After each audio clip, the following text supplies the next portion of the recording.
berdirinya Perserikatan Komunis di Hindia.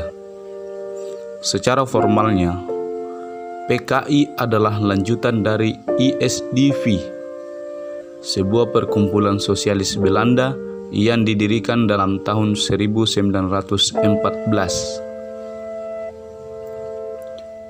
ISDV menghimpun kaum sosialis Belanda. Walaupun orang yang bukan Belanda dapat juga diterima sebagai anggota. Dalam tahun 1915, perkumpulan ini menyelenggarakan kongresnya yang pertama. Pada waktu itu telah jelas tampak dua aliran revolusioner di bawah pimpinan Sneviet, dan kedua aliran evolusioner di bawah Southetman. Southetman berpendapat bahwa sosialisme belum tiba saatnya disebarkan di kalangan perkumpulan-perkumpulan Indonesia.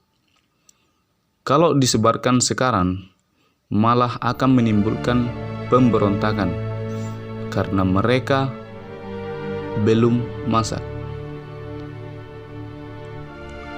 Saat sekarang sosialisme hanya boleh disebarkan ke tengah-tengah studi klub Indonesia. Sneviet menentang pendapat ini. Ia bertanya kepada Semaun di dalam kongres.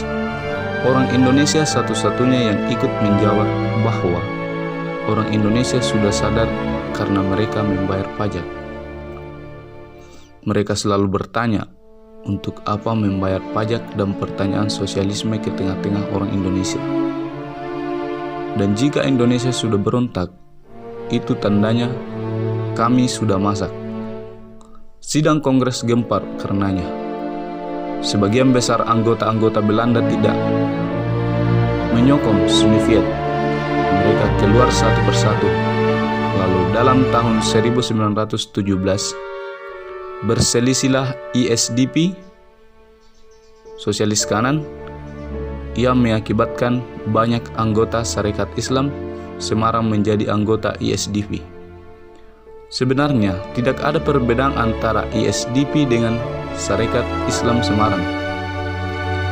Di dalam proses perkembangannya ISDP semakin radikal, orang-orang Belanda mulai meninggalkan ISDP, sedangkan orang-orang Indonesia mulai memasukinya. Dalam tahun 1918, ISDP praktis sudah menjadi perkumpulan Indonesia.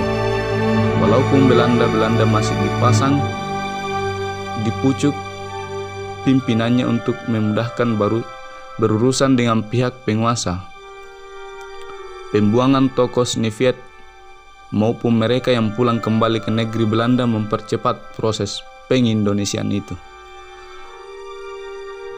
Pada awal 1920, ISDP menerima surat dari Haring. Ia menganjurkan agar ISDP menjadi anggota Komintern. Untuk itu harus dipenuhi 21 syarat, antara lain memakai nama terang Partai Komunis dan menyebut nama negaranya. Semaun lalu mengirimkan masuk Darsono tembusan surat ini kepada tokoh-tokoh ISDP penjara Surabaya. Dalam suatu pertemuan dengan Hertog di penjara Surabaya, Darsono menyatakan persetujuannya sembari menambahkan dua alasan lagi.